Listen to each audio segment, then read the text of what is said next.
edition, and we are all geared up to serve you some sizzling helpings of tatali. Amada, Ablaju. And by the way, I have two friends called Amada and Ablaju. I also have a friend called Amada. He's the father of my children. Good morning, Mr. Tego. So, I was asking my dad years ago, what is the ever word for starter? I said, my son, There is none. we don't believe in starters. Go straight to the point. We go straight to the main meal. And Fatri Chila, what starter? What are you starting? we are not starting, we are finishing this. But times have changed, and so we are starting with some plantain. Good morning, welcome to the plantain edition. Can we have a plantain festival? Yeah, aha, you see, so we are eating the plantains in honor of the plantain festival that happened, not Agogo, as our man was saying, but Agogo.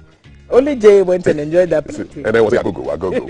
It happened in Agogo in the Ashanti region last week, and we're enjoying the plantains courtesy of, who's bringing us this food, this nice food today, man? Valerie will tell us. Because the team is all set up in studio, and you'll be meeting them very, very shortly. Welcome to the show. We are glad to have you.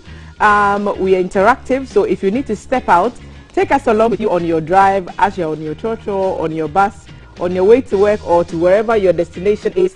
Hook us up on Facebook. We are streaming live. You are also streaming live on YouTube. You can find us on Twitter and Instagram as well. And the show is made possible by our kind sponsors, Awake Purified Mineral Water, Shield Acrylic Paint, and Adonko Next Level Energy Drink. Thanks to Red Cotton. It's Red Cotton Friday for me, for my lovely outfit. And Lufat is also partnering us for the health segment, as well as Cheesy Pizza, who will bring us the quiz. Today we have the branded marks, as we do every Friday. So we'll ask a question, and if you answer it correctly, you stand a chance of winning something fantastic. Can I just say a very, very happy birthday, massive happy birthday shout to the Deputy Director of TV, Mr. George Lomote. We love you. That's all I can say. I hear Mr. Willie Graham too, award-winning commentator. It's his birthday today. Yes, look, indeed. like the South Africans like you, they don't like me very well, but we don't care. Hey, Graham, happy birthday. What do you think about that penalty? We're not even going there. So this plantain is for the men who give chop money. Whether it's daily, weekly, or monthly. There's a big debate raging on Facebook right now. And the topic of the debate is husbands giving chop money to wives. Is it outmoded? Is it colo? Or is it necessary? I want the women to chop money. Is it outmoded or is it necessary? You can send us our WhatsApp 055-556-1034. All right. So the chop money debate is happening today on GTV Breakfast, and it will continue on the show because we'll have a whole discussion on money and love. Powerful combination. All right. So, yeah. Is it necessary? Is chop money necessary? Is it necessary? I think there's no romance without finance. Romance without finance is a nuisance. Okay, that's the full quotation. Let's see what about things. Wow, chop money it'll be. Yeah. I've never met any woman who said. Yeah. I've never met any woman who said chop money wasn't necessary. But we'll have a conversation on that. So yeah, tell us. Go ahead. What do you think of? You're talking about I was looking at the food. Where there is food. Where there's food. There's Valerie. But yes. Kapo, what are you saying? I'm ready to answer you. Is chop money necessary? Yes, it's necessary. Very, very necessary. If you disagree violently with Valerie and she, let us know. Okay. Yeah. So let you guys know we'll be having a conversation. World Toilet Day. Yes. Valuing your toilets. Fantastic. Okay. Yes. That's a great one. And then we'll be, I don't know if you guys have noticed it, but traffic in town is horrible. By 5:30, there's traffic everywhere. So today we are looking at different parts of the capital, looking at what's happening in traffic, what's happening by ways of traffic, and then we'll be keeping an eye. But I'm excited about something in studio. What's going on? Remember the other time we had some people who came in and we had pancakes. Yeah. And crepes. And so today we are not doing that. Today we are having I don't know, I'm going to let her tell us herself. And so, welcome to my side of the breakfast. Nice one, warm, hot side. I take charge of this side. Good morning, welcome again to our set. How are you? I'm so good. Okay, and so what are we to expect this morning from this breakfast table? Okay, so we are preparing gobezania today. What did you say? Say that again. Gobezania. Yes. Gobezania. Is that Gobe Zania. Is it from South Africa? From Ghana. From Ghana. There's gobe inside, so I have a fair idea of what we are going to be having. Yes. But you treated us to some plantains, and what is a starter? What is a starter? Starter is something light you take before eating your main dish. Thank you. Something light. It depends on what everybody. My definition of light may be yes, different. defines as light, and so cup starter is usually. Okay, I'm not going to mix words for you guys. And so yeah, we'll be having these parts, and then we'll be keeping an eye. We'll be talking to some people, and also the show is interactive, and on our WhatsApp number, which is 05555610034, and all our social media handles. We are live on Facebook, we are live on YouTube, we're interactive on Twitter, and interactive on Instagram. The hashtag to follow is GTV Breakfast on all platforms. I'm going to hand over to my Joe, who I don't know what's happening in that We are corner, straightening our outfits. We are straightening our outfits. Make us straighten again for you. Yeah, is it good now? To straighten out. Yeah. Mercy will beat me. Thank you. You know Mercy is usually My makeup champion.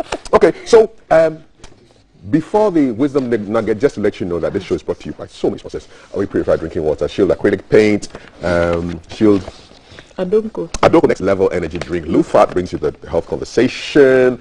Airtel Tigo brings you your world conversation on the warmer side with Valerie, and Sarah Ben is on Instagram as Sarah Ben GH, Sarah Ben GH, and they create timeless fashions.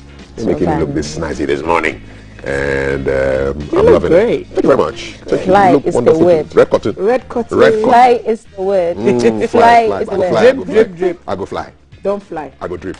We are in Somanya today for a very iconic festival. I'm going to consult my Somanya friends, okay, so that they can pronounce this, the yellow Cloyosiklemi. Cloyosiklemi. What does that mean? Mr. Jabba will tell us. Cloyosiklemi. If you answer this correctly, I will personally send you a gift, okay? Yeah. Send Momo. Cloyosiklemi. Send Momo. 1.75 thousand. We might as well. We might as well. Some So Momo. what's the meaning of Cloyosiklemi? Fastest fingers first. Our WhatsApp number 05555610034, and we'll also be monitoring situations at toll booths. For example, the Kumasi one that is on the Pokwase side of Accra, and we'll see what is happening there, because the toll was abolished by the Roads and Highways Ministry, but we are hearing that the Speaker of Parliament is not in favor of that. So we'll get into a bit more detail on that development, and of course we'll talk about chop money. It's World Toilet Day. We have so much to expect from us today. We'll start with our wisdom nugget. Indeed, by Dr. Kofi Osei Kusi. Chop my money. No, this Greatness is in you. Greatness in you. Greatness. Greatness in you. It's a good morning to you. Very exciting, very humbling for me to get to serve you, such an important person. The wisdom nugget for the day. A nugget a day helps to keep the problems away. Today I'm bringing you a massive reminder. It's the reminder that there is greatness in you. There is greatness in you. I like what Shakespeare said. Shakespeare said, "Be not afraid of greatness. Some are born great, some achieve greatness, and some have greatness thrusted upon them." In other words, whichever way you see yourself, there is greatness in you. Nobody was born a non-entity. There is tremendous power and there is tremendous greatness that is trapped inside your body. For many people, they look at people on TV and they think that is a great person. Yes, that may be a great person. But within that mirror, within that person in that body, watching me right now, there is so much greatness in you. Maybe, unfortunately, you didn't have parents that reminded you that you were such a great person. Or maybe you didn't score the kind of grades that would make a teacher think you were a great person. But nobody can change the fact that there's so much greatness in you. Greatness is trapped inside of you. You were born great. But your duty is to release that greatness out of you. And I'm here to give you only 2 keys today as you go through the day, how you're going to release the greatness that is already trapped inside your body. Before I release those 2 keys, 2 keys I want to remind you. There are a lot of people who think they're going to be great just because of how they look, just because of the color of their skin, just whether they are tall or maybe have a certain kind of height or have a certain kind of education. None of it is what determines your greatness. I want to give you 2 keys. The first key that releases greatness in the person is the quality of humility. You and I must always aspire to be humble people, to be people that don't see ourselves higher than who we are, that sees our weaknesses, and people who have the ability, to reduce ourselves and to be simple. A lot of people pop themselves up, and we all have the tendency to do that. But greatness is found in people that are able to humble themselves. Look through history. People like Nelson Mandela, an incredibly humble person. All the big names you can remember in history, and all the influential people that have truly left a true legacy were humble people. The second key to releasing greatness in you is service. It's service first, not money first. Money is good, money is important, but it's service first. I challenge you that you put service first wherever you work, whatever you do. You can be a great person. You can be a great policeman if you have humility and if you have service. You can be a great teacher. You can be a great cleaner. It doesn't matter the title, it's about your greatness. You can be a great politician if you have humility and if you have service. Greatness is inside of you. And you have the capacity to release that greatness through humility and through service. Today's nugget is just to remind you that you're such a great person. Go through the day smiling at yourself, knowing that you're such a great person. Don't let anybody belittle you. Have a fabulous day. And I'll see you again on the Wisdom Nugget for your day.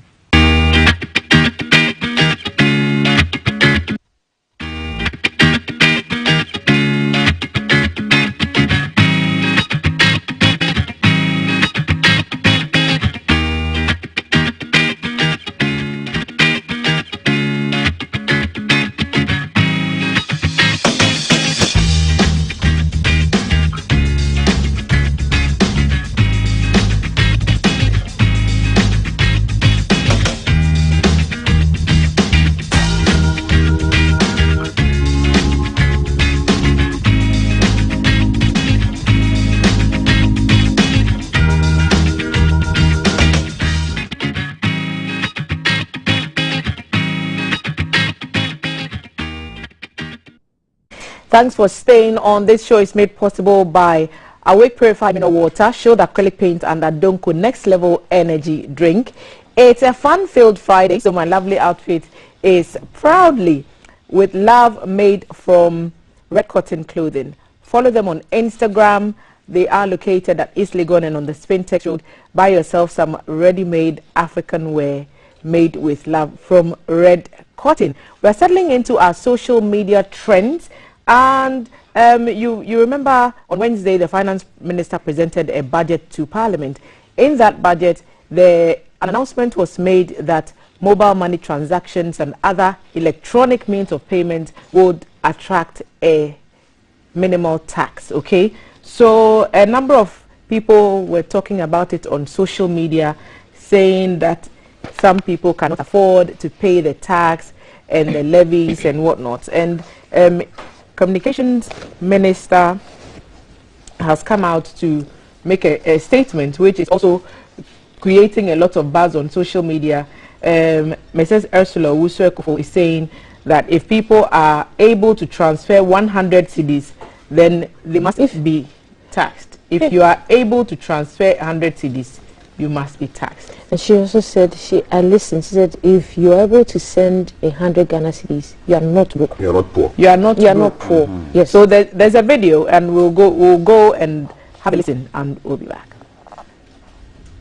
100 cedis to send a day. Then you are not poor. Really? Yes. So if you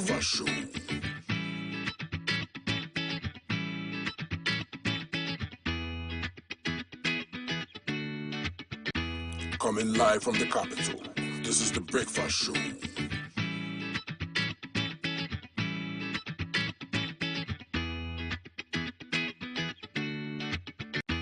Coming live from the capital, This is the breakfast show.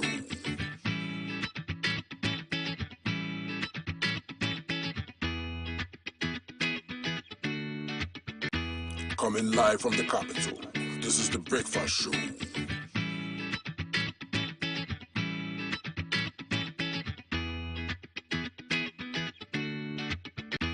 Coming live from the capital. The theory If you have that more, than 100, according To send a day. a day. So how much do you send a day? That should be a better question.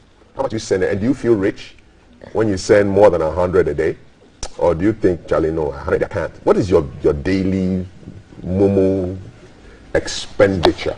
I'm very curious. I ask questions. 055 556 1030. If I let me choose some better right now. So on Twitter and other social media portals that I was monitoring the conversation yesterday, a lot of people are complaining that small businesses are really going to suffer because we are in an era where we are heading towards digitalization and a cashless economy, and the people who actually send blah blah blah on a daily basis are the small business people. So that generated a lot of And you know what? All around the continent, there have been experiences with taxing of electronic transactions. I've seen publications on the experience in Kenya. I saw in Tanzania they had to withdraw the taxes, but those taxes were quite high. It's like 30%. You know, they brought ours is 1.75. People think it's too much. Too much. Others think, hey, this is a good way to get revenue from everybody. We all send out, we do our electronic transactions, phone to bank, phone to phone, bank phone. Will it affect the use of Momo e-transactions? Because this is what the whole business is about encouraging people to go cashless, to go paperless. People are going to now start carrying bundles and sacks of cash to go and do, okay, you're going to my village in Achito, okay, take some 1,000 in cash, Are people going to be keeping cash at home and then sending out to other people? We need to do a small study on this. But I'm guessing that if you're transporting physical cash, it would largely depend on the area that you have to cover, because if you're in another region perhaps and you're sending the money to someone else somewhere else, then would you necessarily get on a bus and come to region you will X? find somebody who's going there. That's how we used to work in the old school. If somebody is going to the village, then we give them some envelope, go and give it to Madama at Atoko or Tanyigbe, wherever, So that they just go around avoiding the tax. I wonder if the charges would apply to payments that you make directly into a person's bank account. Because if you are not moving them between bank accounts, then it's not just Momo, it's e-transactions. Yes, so e-transactions. If I'm sending you money from my bank account, for example, I have an app on my phone and I send the money to you, then the sender pays, to the best of my understanding of what this policy is. But what if I take the money and I pay it straight into your bank account? Does it still attract a charge? Because at this point, people are trying to find, okay, then I'll just send cash, or I'll just, find another way to go around the 1.75. So is that also an alternative? Mind you, government has explained in detail that a lot of the people who work in the informal sector are also unbanked. And so getting taxes from them becomes really Herculean. And the whole digitization thing is to bring everybody to a point where we know where everybody is, we know how much everybody is possibly getting, and we can collect the appropriate taxes to do what needs to be done. So the conversations are still ongoing, and I would want to hear a better clarification of whether the paying cash into bank account would also attract the 1.75. Okay. But that I haven't had that clarification. And on a totally unrelated note, your glasses, your eyewear, and the minister's eyewear is on point. It's similar. Thank you. Yes. Mr. Akufo, good morning. Yeah, I say our glasses your look eyes alike. look the same. Carry on. Please. So, Cap, so sweet. The South Africans are loving you because you defended on national television their position that the Black Stars penalty was not a penalty. Maybe they are not liking me because I went and said it's a penalty. And all the things that you are writing about me on Twitter, I've seen them. Somebody said, oh, this woman has not watched one game of football in her life. Sure, imagine. Yeah, that know me. Messi's what? Messi's sister. You honestly don't know me, so don't try to make assumptions about me. But that's just beside the point. Danny Jordan is saying the Black Stars loss against SC would have caused Socioeconomic problems. Oh, how? They're stretching it too far now. Come on, it's just a game. It's just 90 minutes. I just, since maybe you have a better understanding of the South African economy, explain that to me, please. Please, I don't speak for South Africa. What he said was ridiculous. I mean, how can a loss, if we had lost our game, what kind of socioeconomic problems? There would be strikes. There would be what? Demonstrations. It's ridiculous. Come on. Fight your fight. Don't put us into this problem. Mr. Jordan, respectfully, we don't agree with you. Ghana is peaceful. No, football will cause problem here. Please. You guys didn't play well. And you could have won, but you didn't win. So, SAFA President Danny Jordan says Ghana needed to do better. He shouldn't bring socioeconomic problems issue. Me, I'm in the side of what I saw. We're not going to go talk about penalties again. We're talking about Danny Jordan. Okay. Right? So we are not talking about the penalties. No, we're talking about because he said if we had lost, the people they will start trending this video again. Then all the comments that I will read all of them. He said if we had lost, there would have been social. So he's saying that Ghana needed to do all they can to beat South Africa to save their economy. According to Danny Jordan, the defeat to Ghana was masterminded by Senegalese referee Ndiaye Maguette. Ghana defeated South Africa to reach the playoffs of the 2022 World Cup qualifiers. And so he was speaking in the press conference on Wednesday by the South African Football Association. And the SAFA head spilled out his country's frustrations of the referee's performance and thinks the game was fixed. So the quote is there: if Ghana loses this match, there will be major socioeconomic problems even for the president of the country. There were also other numerous reports stating that Ghana would receive 2 penalties, or at the very least 1. And really? Then also this must be a must-win match for Ghana. Now these things could be just patriotic reporting, but we have also asked this to be investigated. And so the controversy following the penalty is still raging on, and CAF thinks it's not a penalty. Listen, don't even go there and talk about me saying no, it's not a penalty. But there was fake news about a Ghanaian who had been killed, and there were reports. They said the Ghanaian had been killed as a result of an argument. And they came as a result of this particular and it was penalty. Fake. And it turned out to be fake news. So people will jump on these things and say what they want to say. Exactly. Right? Yeah. Exactly. But our FA has also written a long, strong-worded statement a love letter. to the allegations by the South Africa FA, and basically they are saying that, look, we beat you. It was full of shade, man. I wonder who wrote that statement. It was full of shade. They started by saying 4-time African Cup winners, 3-time attendees at the World Cup. The only country on the continent to win the... Everybody's choosing violence. No, it was shade from beginning to end. This is the worst South African team that Ghana has ever played. All kinds of shade was going through in that paper, man, in that letter. But you have to love the beautiful game of football, and I think that there are rules for a reason. And I'm sure now that an investigation has started, maybe we might get to a finality of it. Bringing it into socioeconomic development, like it's like they will come and shade me again. I know. It's too much. It's too much. It's just football. Let's just love the beautiful game, and let's continue to respect and tolerate each other. We are all brothers. It doesn't need to. Economic matter. No, we don't need you on our side. Still, we don't right now. Don't need you on our side. That's okay. So let's tone it down a bit. Let's tone it down. I love Manifest. I think he's one of the most lyrically brilliant musicians that we have in Ghana. Like he just does. He's such a gentleman. And he's released his new album, Medina to the Universe, MTTU. I saw it. I'm like, hey, why is MTTU? Have they now made the police MTTD a unit again? I'm looking at my phone, and it turned out it was Manifest, and he's written all these beautiful songs. 15. Wow. And he's saying that he had a lot of inspiration during the pandemic, and it gave him the opportunity to block out a lot of noise so that he could focus and, bring out this amazing. I can't wait to listen to the whole album. He has Adinkule is on there, Pataranking is on there. Like his features are just off the top. Manifest to the Universe. It looks like some nice Superman kind of thing. Yeah.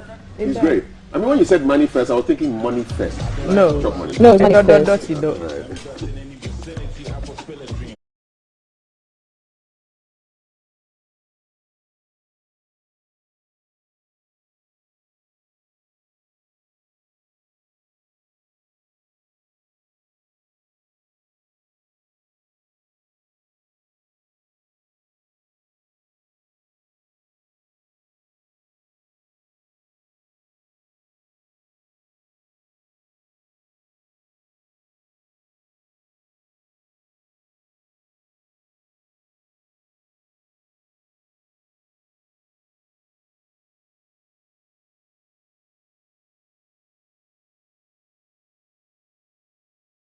on I that. have a favorite already on there. You do? Yes, the Weeping Clouds. I happen to listen to it. Okay. Yes, yeah, Weeping Clouds. It's deep. It's like, I don't know if you love Manifest, but Manifest has a play with words that, you know, he's talking social issues, he's talking emotional, he's talking, but it's just back to back hardcore. That's just Manifest. I love Manifest. I love Manifest. So here is, as we do every Friday, we give you the opportunity to win some GTV Breakfast branded mugs. Okay, we want you to use these mugs and tag us. The hashtag is GTV Breakfast, so that we'll see you, and then somebody will give you a shout out. We'll give you a shout on the show. Okay, so today here's another opportunity for you to win a mug, and there are 5 sisters in the room. Okay, so here's the puzzle. Anne is reading a book. Margaret is cooking. Kate is playing chess. Marie is doing laundry. What is the 5th sister doing? This one it reminds me of one of the questions they gave us in communication something class. So there are 5 sisters in the room. Anne is reading a book. Margaret is cooking. Kate is playing chess. Marie is doing laundry. What is the 5th sister doing? If that 5th sister was me, I know what I would be doing. But what's the 5th sister doing?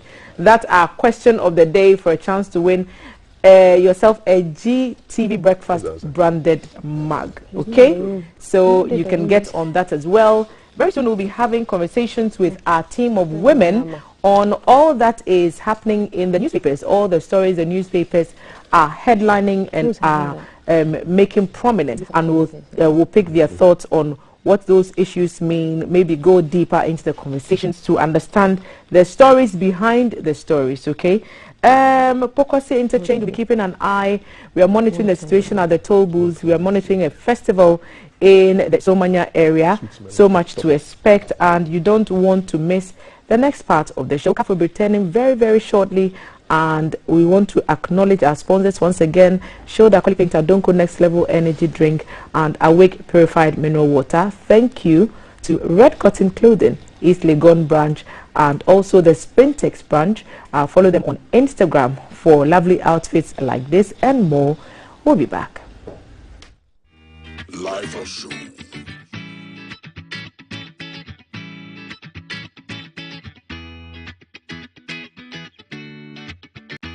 Coming live from the capital, this is the Breakfast Show.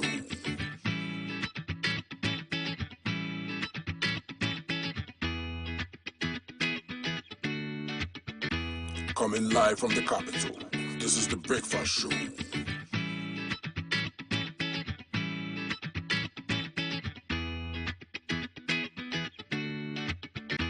Coming live from the capital, this is the Breakfast Show.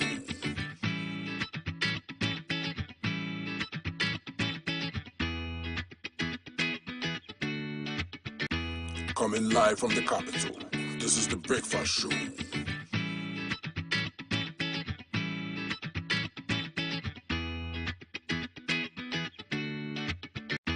Coming live from the capital, this is the Breakfast Show.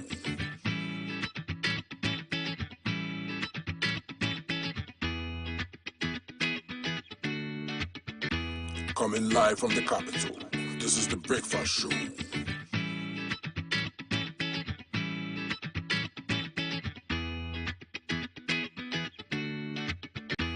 Coming live from the capital, this is the Breakfast Show.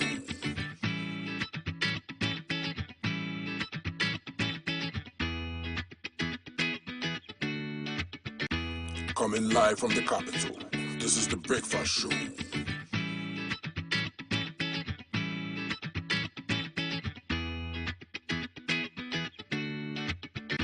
Coming live from the capital, this is the Breakfast Show.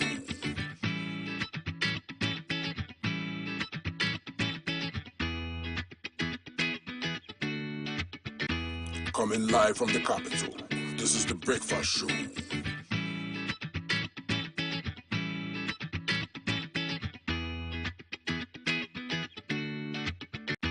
Coming live from the capital, this is the Breakfast Show.